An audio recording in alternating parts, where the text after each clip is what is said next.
Okay, this is Paul Golden on December 31st, doing will be the final take, I hope, on Leonard Cohen. I'll be talking about Leonard Cohen, who had bipolar disorder, something that's not well known.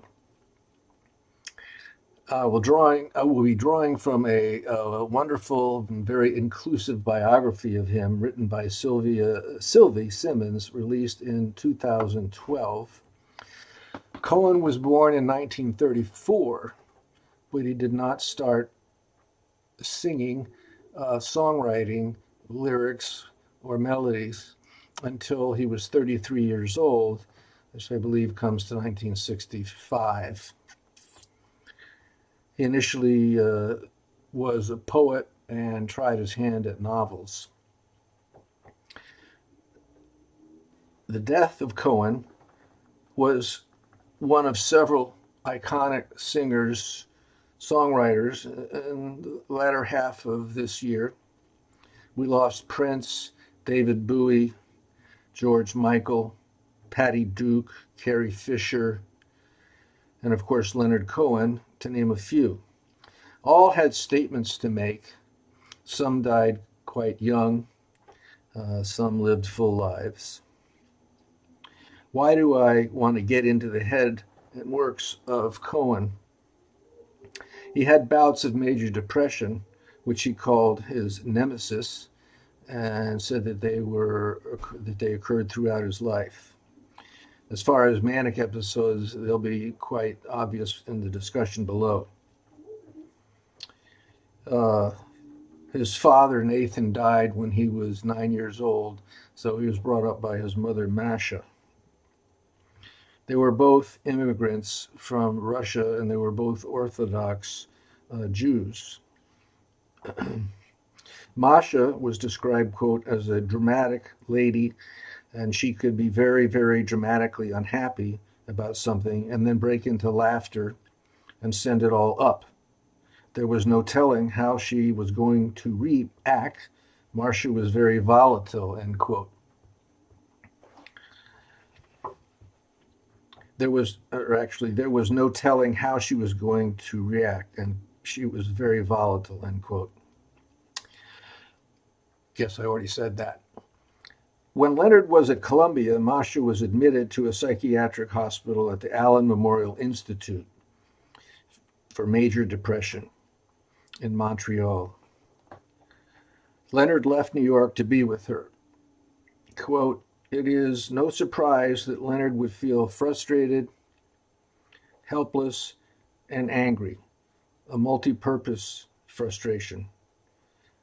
Helplessness and anger that seemed to take in his own condition, as well as Masha. He knew by now that he had inherited her depressive tendency, and he was not at his happiest himself," end quote.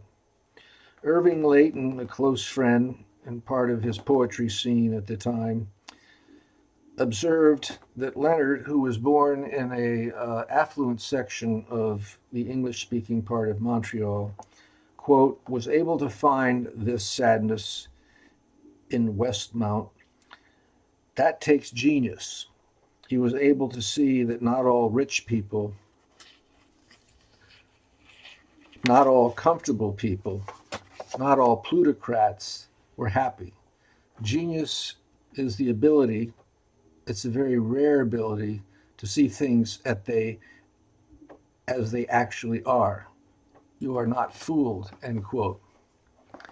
At Columbia University in New York City, his poems presaged the themes of those to come, as well as his novels and eventually his 33 songs, namely, quote, religion, myth, sex, inhumanity, humor, love, murder, sacrifice, Jesus on the cross, Nazis, Joan of Arc, the Holocaust, naked women, and wounded men.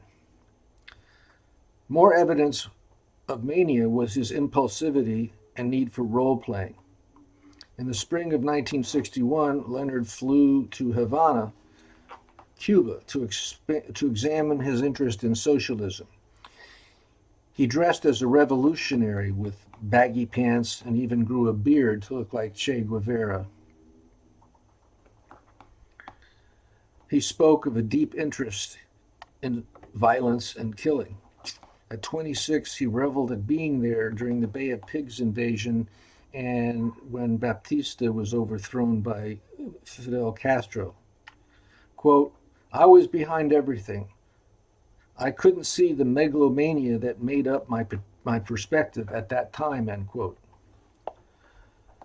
Once finding his long-term haven on the Greek island of Hydra, he and a close friend and writer Mort Rosengardner, quote, would go to sleep about 3 a.m, but we'd get up very early, 6 a.m., and work till noon. I started drawing. In fact, the first time I really started drawing was there. I'd studied sculpture, but I'd never drawn or painted. And he also got me a bag of plaster, so I made some sculptures. At noon, we would go down to the beach and swim, then come back, have lunch at the port, and then we would go up to the house, have a siesta for a couple of hours, and then start happy hour. It was very good, a lot of and very productive. Leonard worked his ass off, but I couldn't. I'm sure neither of us could maintain that schedule. Leonard had the assistance, or at least the companionship, of a variety of drugs. This all occurred in 1961, when Leonard wrote Flowers for Hitler and The Spice Box of Earth, end quote. Ironically, he was down there funded by a $1,000 grant by the Canadian Council for the Arts. After finishing his first novel, Beautiful Lovers, Cohen crashed and burned. He was hospitalized and put on a protein drip.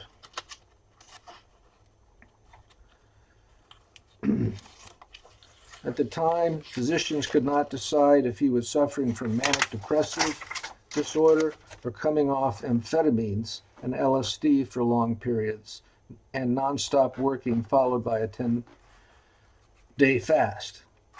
In the summer of '65, Cohen, essentially destitute from lack of public interest in his poetry and novels, decided to become a singer-songwriter, and at the beginning using his own poetry and writing his own melodies.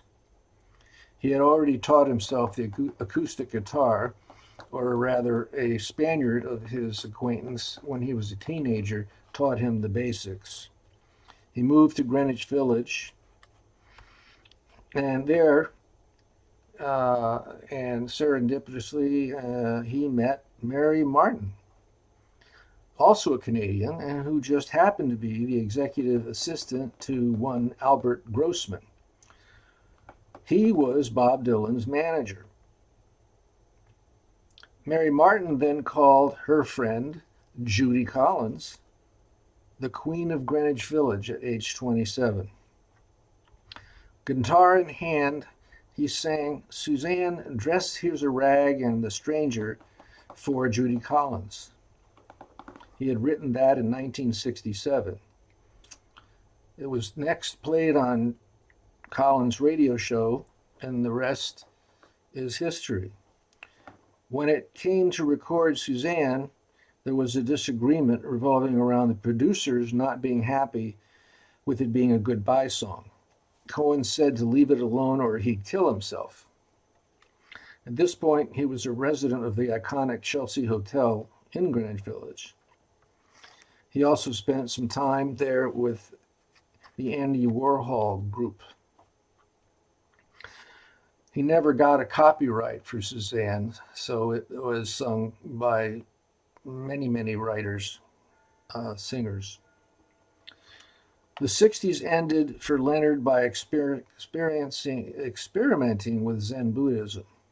He squared this with Judaism, as both religions do not pray to an otherworldly God. At times he would take refuge for months, and his treatment was exercising at the YMCA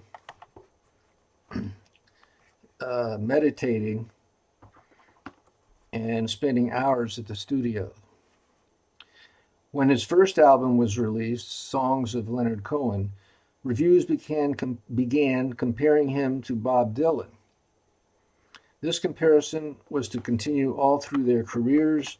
They became close friends, and each thought the other lyrics were better. Then, on a concert tour of Europe in 1970, with 9 shows in 8 European cities in 2 weeks and fueled by LSD and Quaaludes, Leonard decided to role play famous characters from the past in each city. In Hamburg, he dressed up as George Patton, clicked his heels, and gave the Nazi salute. The audience turned on a dime, began throwing things at him. One member of the audience even charged towards the stage with a gun. He got fairly close until security decked him. Next, he played in Amsterdam, where he invited the entire crowd to come back to his hotel. Again, the result was a police action. In Paris, the police were called when he invited the audience to join him on stage. He returned. Again, the police broke that up. He then returned to his beloved Hydra during a coup d'etat in Greece. He came on stage on a horse, while hecklers called him a fascist. His next stop was to be on the island of Wight, where he decided that there was a, quote, army, end quote, of hundreds of thousands of young people. He did not make it to the island, as on August 28th, he was committed to the Henderson Hospital Asylum in South London. He had had a psychotic break during what I would think is a manic dysphoric episode. The hospital was unique in that it used no drugs, no ECT, no surgical procedures. It used only talk therapy. And then for Leonard's case, he played acoustic guitar for patients in the facility. Upon discharge, he and his band played gigs at multiple psychiatric facilities in Europe. And upon return to the U.S., he played at the Napa State Hospital in the wine country in California. In 1971, he gave it a go in country music in Nashville. Country songs at that time included Room and Songs of Love and Hate. They were described as too dark and full of pain. At this point, Suzanne described Leonard's depression as follows, quote, "It can feel like a dark room with no doors. It's a common experience of many people, especially with a creative nature. And the more spiritual the person, the closer to the tendency resembling what the church called acedia, a sin that encompassed apathy in the practice of virtue and the loss of grace," end quote. His treatment again was exercise, meditation, and many days at the studio. At that time, it was said of Leonard in one review, quote, "For many young people on both sides of the Atlantic, Leonard Cohen has become a symbol of their own anguish, alienation, and uncertainty," end quote.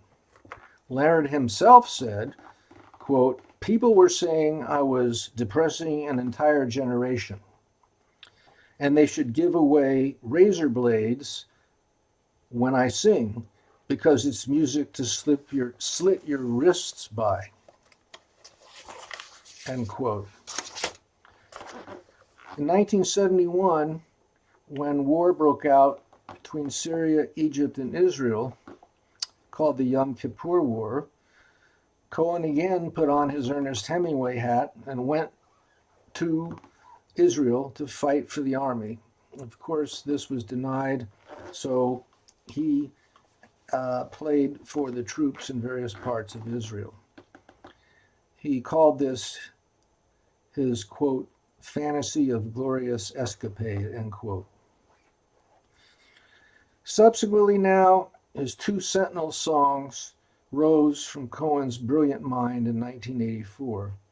He had started using a synthesizer for the first time.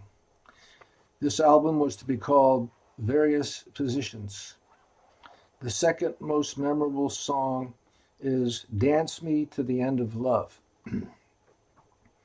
A cursory listening makes it seem like a love song, and in fact, it's been played at weddings.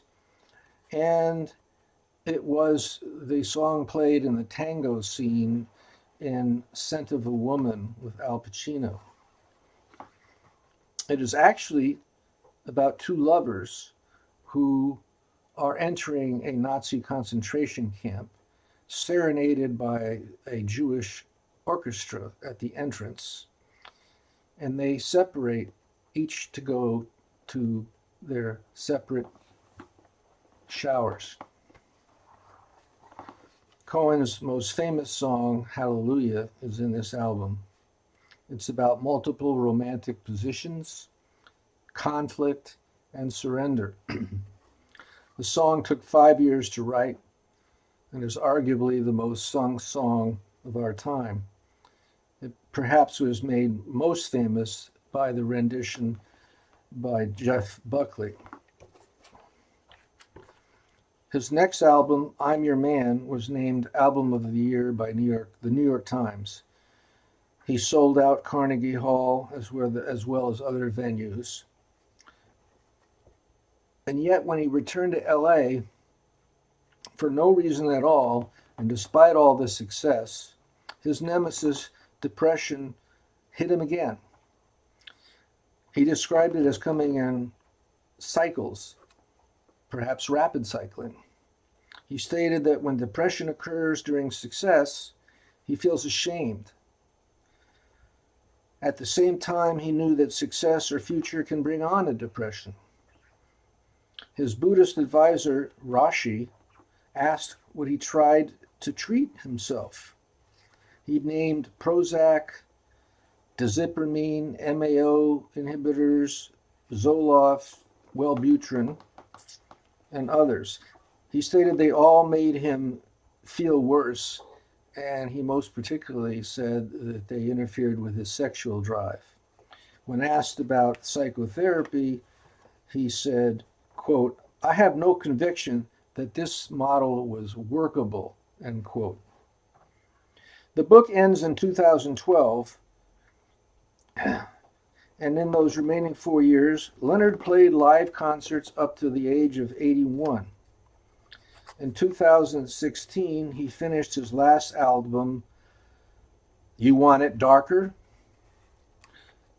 The lyrics to that song describe major depression better than any textbook on manic depressive disorder. He was said to have died in his sleep after a fall in the middle of the night.